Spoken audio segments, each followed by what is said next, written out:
In the heart of America's Midwest, where endless rows of corn sway gently beneath the wide-open sky, there rests a place that time almost forgot.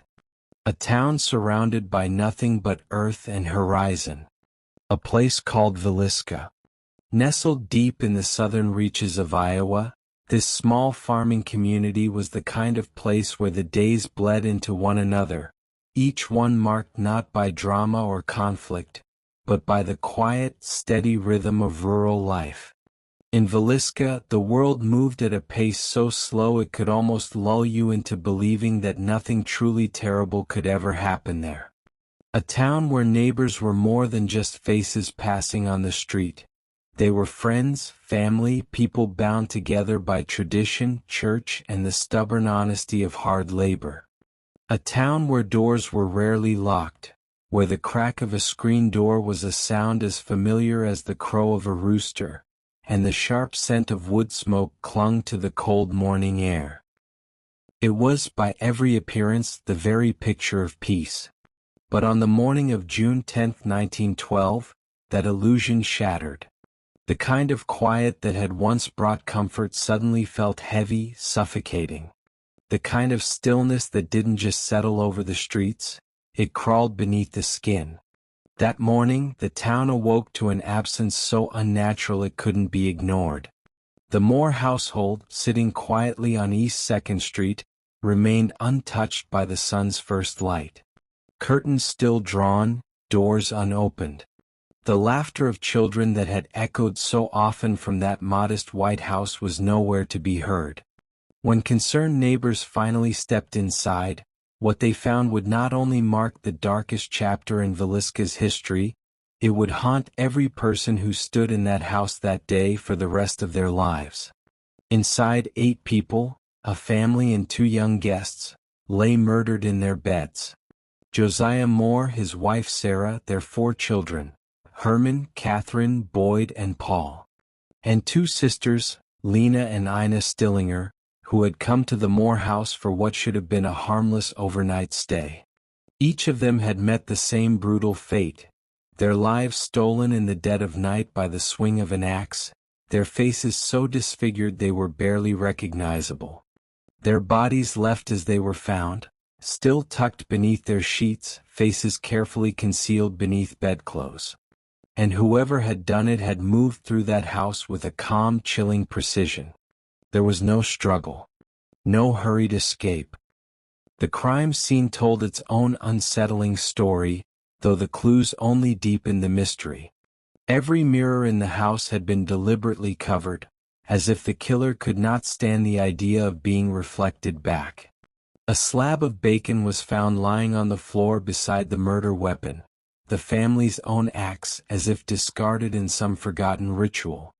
In the kitchen, a bowl of bloody water rested silently on the counter, the killer's final act before vanishing without a trace. There were no broken locks, no shattered windows, no footprints leaving the scene. The doors had been locked from the inside, as if the house itself had sealed the horror within, and the world outside had been none the wiser. Over the following weeks, the town was turned upside down. Fear seeped into every corner of Villisca, as neighbors who once trusted each other began locking their doors and peeking through curtains at anyone unfamiliar. Whispers grew louder. Suspects emerged and faded. Theories spun out of control. Even confessions surfaced, but each thread unraveled before it could lead to a conviction. The years passed. The faces changed, but the questions never left. How could such an act of brutality be carried out in the middle of a small town without a single scream heard, without a single witness, without a single answer? How could 8 lives be wiped away and the person responsible simply disappear, as if swallowed by the very walls of the house? More than a century has passed since the night the Moore family and the Stillinger sisters were murdered. Yet the town of Villisca remains frozen in that moment. The house still stands, worn by time but unchanged, a monument to violence and silence. Some call it a crime scene. Others, a haunted relic. And to this day it draws visitors, investigators, thrill seekers, skeptics, believers, all hoping to find something that the world missed. A piece of the puzzle left behind. A whisper of truth hiding in the cracks of old wood. But the house never speaks. The story of that night is locked inside, beyond reach, beyond reason.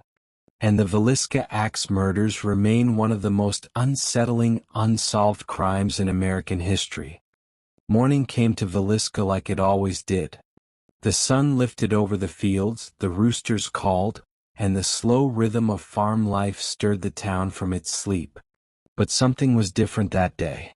On East 2nd Street, the Moore house remained quiet, unnaturally so. The porch, usually a stage for early morning chores, stood empty. The yard, usually dotted with the busy steps of children, was still. It wasn't long before the silence grew too loud to ignore. Their neighbor, Mary Peckham, began her morning as she always did, hanging laundry on the line, tending her garden, waiting to catch sight of the Moore family. But the usual signs of life never came. No voices, no movement, no sign of Sarah Moore out in the yard. The laundry remained undone. The door stayed shut. Hours passed and unease set in. Mary Peckham, concerned but not yet fearful, approached the house.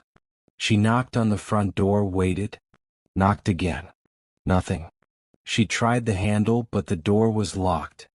The Moore house, once so open and welcoming, now sat sealed, heavy with a silence that pressed against her chest like a weight. Unable to shake her worry, Mary sent for Ross Moore, Josiah's brother. Ross, like everyone else in Villisca, believed this was a town immune to real danger. But when he arrived, keys in hand, even he felt something was wrong, before he even stepped inside. He unlocked the door and pushed it open, calling out into the still air. The smell hit him first. The kind of smell that doesn't belong in a family home, sharp and suffocating. He moved through the house, past the untouched breakfast table, past the quiet parlor, toward the bedroom. And when he opened that door, the world he thought he knew collapsed. On the bed, Josiah and Sarah Moore lay still, their heads covered, their bodies unrecognizable beneath the blood-soaked sheets.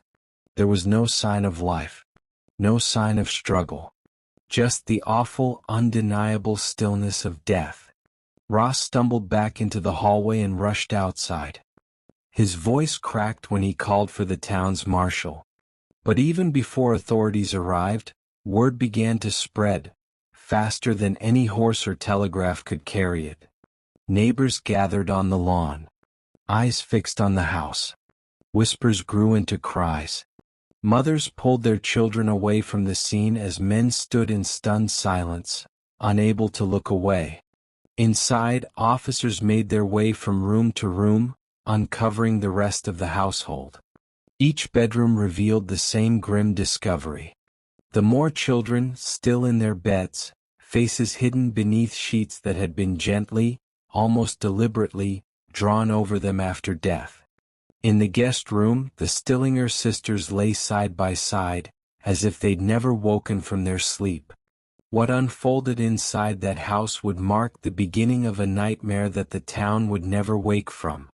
The scene wasn't one of random chaos, it was something far more chilling. The killer had moved from room to room with time on their side, and a quietness that suggested absolute control. The entire Moore family and 2 innocent guests, murdered within the walls of their own home. Not a single neighbor had heard a scream. No one had seen a shadow slip into the night. Whoever committed the crime had vanished as easily as they arrived. As news spread beyond Villisca, the town's identity, once built on the warmth of neighborly trust, collapsed under suspicion, fear, and grief. And the question on every tongue was the same. Who could do this, and how had they escaped unnoticed? In the aftermath of the discovery, the town of Villisca stood still, as if time itself had stopped out of respect for the dead. But behind the headlines, behind the whispers and the theories, there were lives. 8 lives. 8 stories. Ordinary, unremarkable to the world beyond Villisca. until the night they were taken. Josiah B. Moore, 43 years old. A devoted husband, a father, and a respected businessman. In a town where reputation mattered more than wealth, Josiah's name carried weight. He had once worked as a top salesman for the Jones store, the largest hardware business in town, before opening his own competitive business. His success and strong Methodist faith earned him both admiration and some whispered, quiet resentment. But to those who truly knew him, Josiah was a family man. His days began and ended with his children's laughter, and he was rarely seen without one of them at his side. Sarah Montgomery Moore, 39. A woman known for her kindness, her quiet strength, and her deep involvement in church and community. She was a loving mother, her life anchored by the daily rhythms of home and family. That Sunday, June 9th, she had helped organize the Children's Day program at the Presbyterian Church, the very event the family attended the night they died. Herman, 11 years old. The eldest child. Curious and bright, he carried the weight of responsibility that comes with being the oldest sibling, often shadowing his father and helping around the house. Catherine, 10. Thoughtful and observant, she loved reading and sewing, and was known for her soft voice and gentle nature. Boyd, 7. Spirited, full of questions, his world had barely begun to stretch beyond the neighborhood streets. Paul, 5. The youngest, still chasing the kind of simple joys only children know. Marbles, toy trains, and the promise of summer days. And then there were the Stillinger sisters. Lena, 12, and Ina, 8. Daughters of Joseph and Sarah Stillinger. That Sunday they'd attended church with the Moore children and, when the evening ran long, accepted an invitation for a sleepover. What was meant to be a harmless act of hospitality became, unknowingly, their final night. When the townspeople spoke of the victims, they didn't speak of the way they died. They spoke of the lives they lived. On the way Sarah Moore would volunteer her time to help new mothers. On the way Lena Stillinger had started saving pennies for a new pair of Sunday shoes. On the way Josiah would pause his work to lift his youngest son onto his shoulders for the walk home. 8 lives, each woven into the fabric of Villisca, each lost in a single night. Their stories now forever tied not to who they were, but to the question that still lingers more than a century later. Why?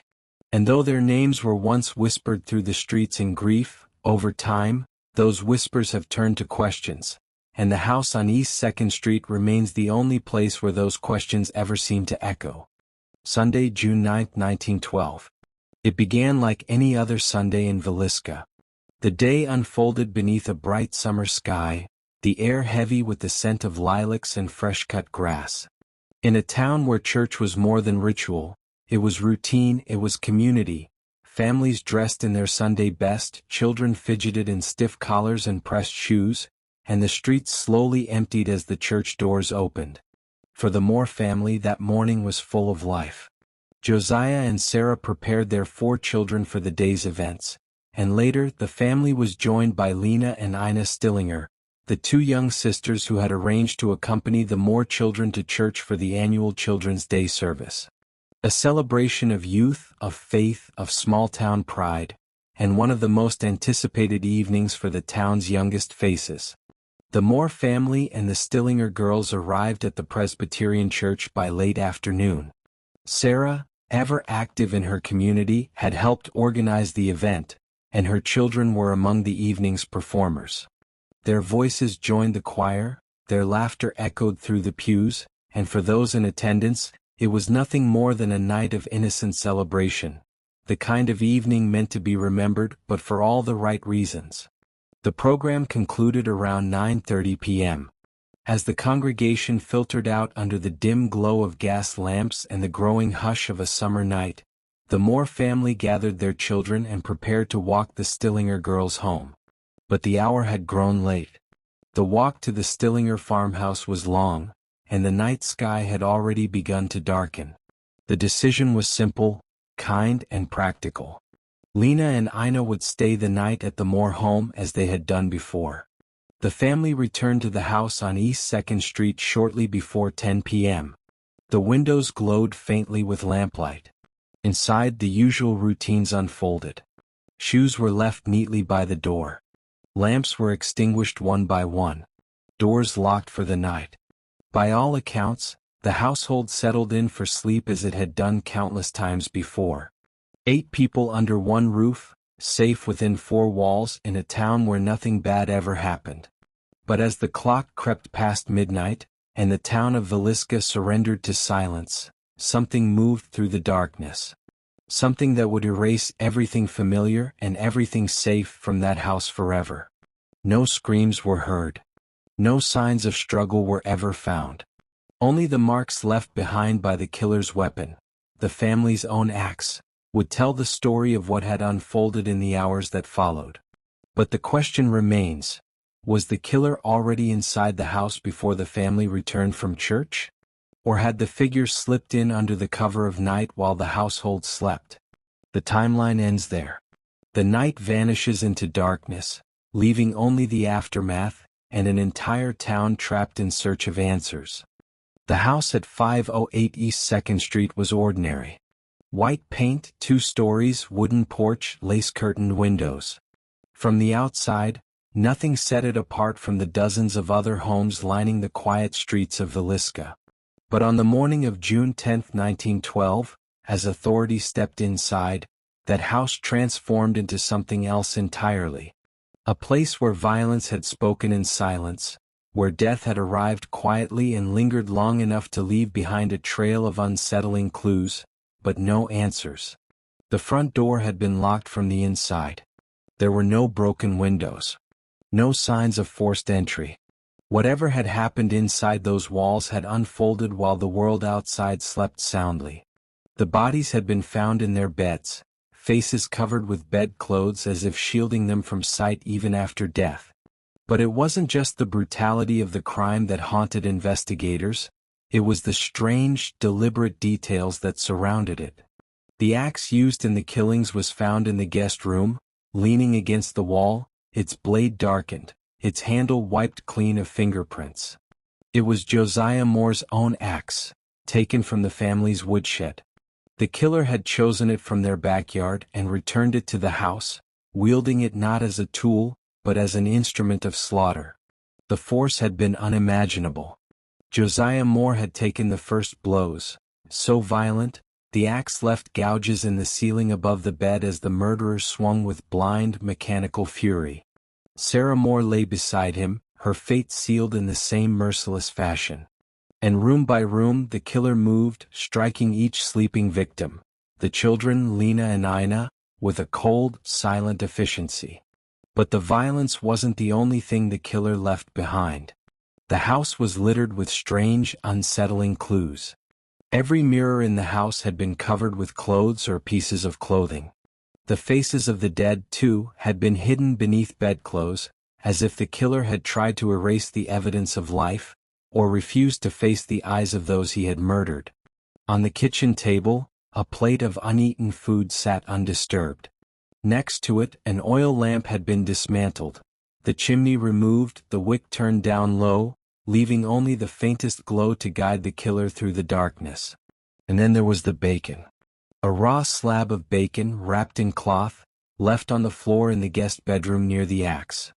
A second slab rested in the icebox. No one could explain it and no one ever did. In the kitchen, a basin of water sat on the counter. The water was stained deep red. The killer had washed his hands before leaving the house, as calmly and methodically as he had carried out the murders. Not a single bloody footprint was found leaving the house. Time seemed to stand still within those walls. The clocks, it's believed, were stopped at the same hour, sometime past midnight. But the true horror wasn't in the ticking hands of a clock. It was in the quiet order of the scene. The killer had taken their time. They had stayed long enough to clean up. Long enough to cover the mirrors, the faces, to return the axe. Long enough to leave behind an atmosphere so unnatural that even seasoned lawmen stepped back from the threshold and refused to cross it twice. The house had not been ransacked. Nothing of value had been taken. Money lay untouched in plain sight. Jewels, trinkets, personal belongings, all left exactly where they'd been the night before. Whoever had committed the crime had come for only one thing: the lives inside that house.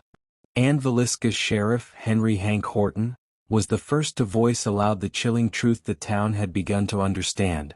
The killer was not a man passing through in a fit of passion. The killer was someone who had stood in that house, fully aware of every movement, every breath, and every heartbeat that would never wake again.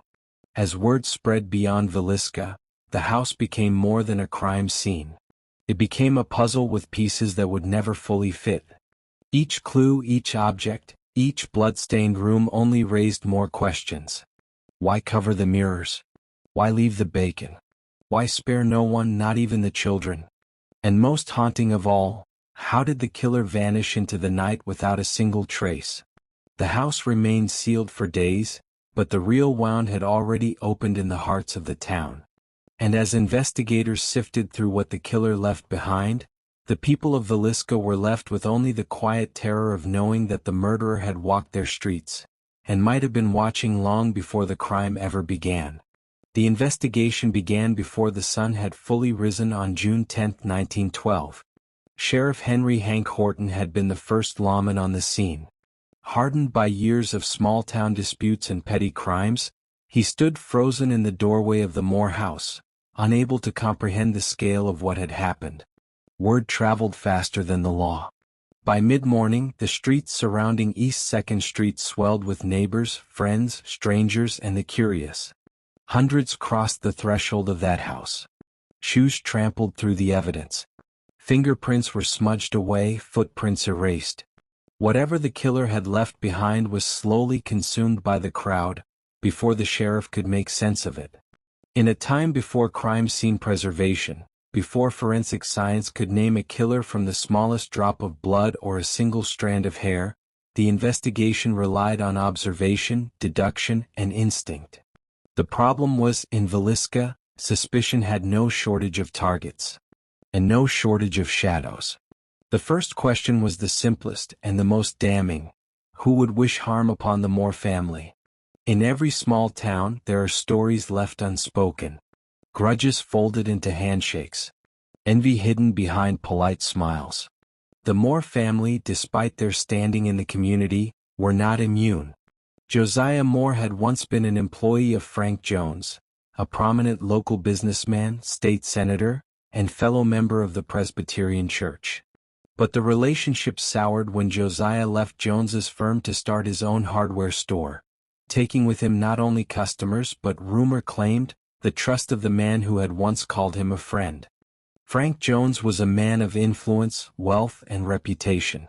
Publicly, he mourned the deaths, standing shoulder to shoulder with the rest of Villisca's grieving citizens. Privately, questions lingered. Had a professional rivalry grown into something darker? Had resentment turned to revenge? But Jones was never charged. His political power shielded him, or perhaps the evidence never truly existed beyond the whispers of a town desperate for answers. Then there was George Kelly. A traveling preacher, a man of frail stature but strange intensity. Kelly had been in Villisca the night of the murders, attending the same Children's Day service where the Moore children had stood before the congregation, reciting verses and hymns. The day after the murders, Kelly boarded a train out of town. He was known to be erratic, his sermons often veering into the unsettling. Months later, he would confess to the murders, claiming that God had whispered the command into his ear. But under the pressure of interrogation, his story twisted and unraveled. He recanted. His trial ended in acquittal. His guilt or innocence would remain a question mark, like so many other names on the sheriff's list. Beyond Villisca, the killings fit a pattern. Other towns, other families. Crimes eerily similar in method and brutality, stretching across the Midwest. Some believed the killer wasn't a neighbor at all, but a transient, a stranger who traveled by rail, slipping in and out of towns under cover of darkness. The Moore home, they argued, was not chosen out of hatred, but out of opportunity. And then came the name that haunted even seasoned detectives: Henry Lee Moore.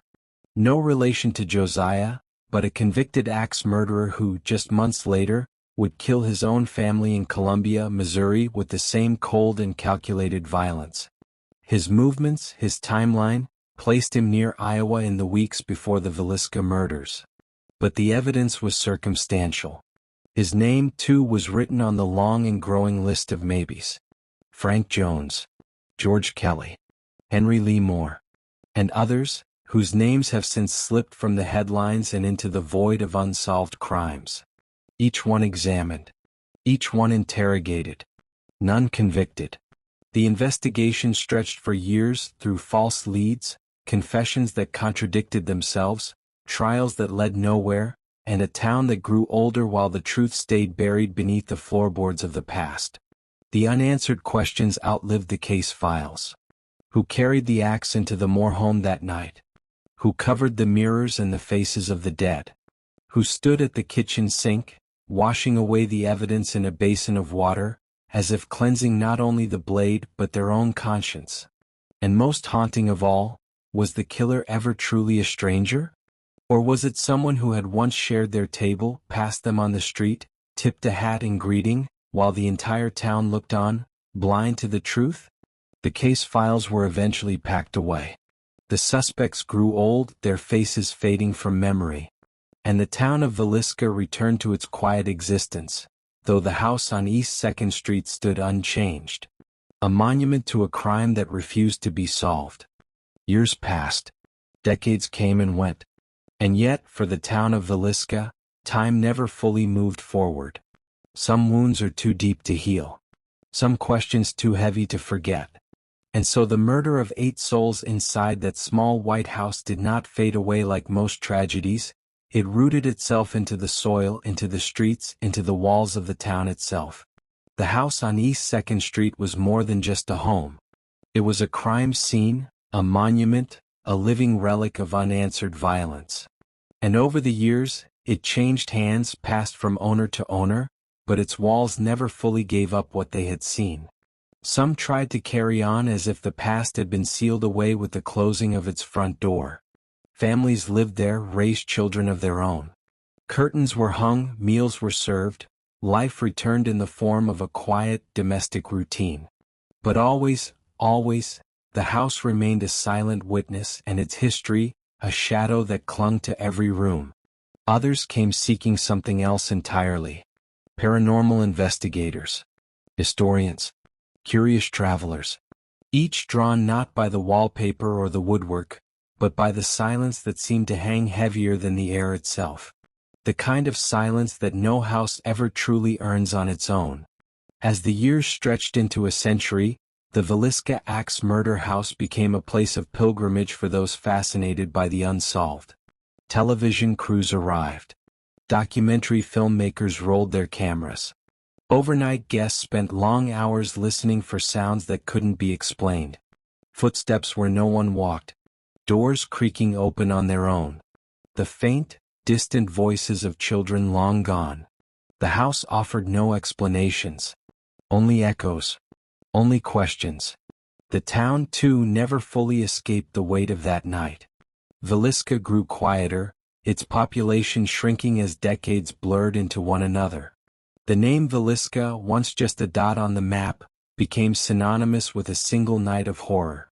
An identity rewritten, not by its residents, but by the crime that had taken place within its borders. The community learned to live with it the way people learn to live with old scars. Some tried to forget. Others told the story again and again, as if repeating it could somehow soften its edges. But for anyone who grew up in Villisca, the story was never just folklore. It was a piece of their own history, one that could not be unwritten. For the families of the victims, the wounds ran deeper. 8 lives, cut short without warning, without mercy, without justice. The Moore family, wiped from existence in a single night. Lena and Ina Stillinger, 2 girls who had only accepted a last-minute sleepover invitation, never knowing it would be their final night alive. Their names forever bound together by tragedy. Their voices silenced long before the world could ever hear who they were meant to become. And then there is the question that no investigator, no historian, no paranormal expert has ever answered. A question as sharp and clear now as it was on the morning of June 10, 1912. Why? Why this family? Why this house? Why this night? Was it personal or random? A calculated vendetta, or the cold whim of a passing stranger? Was the killer a man driven by madness, or a mind fully aware of the weight of his actions?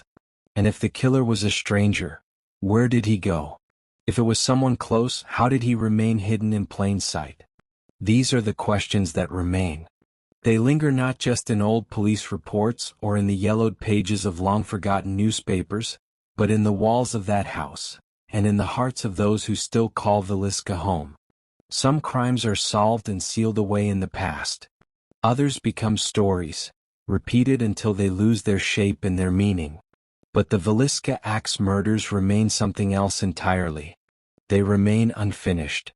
Time has a way of smoothing over even the sharpest edges of tragedy. Names fade. Faces disappear. Details become diluted, twisted by the retelling of generations. But some stories refuse to disappear. Some questions linger like the last light of day, hanging low on the horizon, unwilling to set. The Villisca axe murders were more than a crime. They were a fracture, a dividing line in the quiet life of a small town. Before that night, Villisca was a place of unlocked doors and untroubled sleep. Afterward, it became a place where the shadows seemed to grow longer. A place where trust, once freely given, was replaced by glances over the shoulder. For the 8 souls lost in the darkness of June 10, 1912, there was no justice, no verdict, no peace, only silence. A silence that still drifts through the rooms of that house, a silence that settles over the town with every setting sun. Their lives were ordinary, their deaths unthinkable, and the truth, whatever it was, left behind no clear trail. Only the knowledge that somewhere, someone once held the answers and either carried them to their grave, or kept them hidden in plain sight. In the heart of Iowa, the house still stands. For walls, a roof, a quiet yard. To most, just another house on just another street. But for those who know the story, the house is a reminder. A monument to the unknown. Proof that even the most peaceful places can hold the darkest secrets. And until the day those secrets are finally spoken aloud, the Villisca axe murders will remain what they've always been, a story unfinished.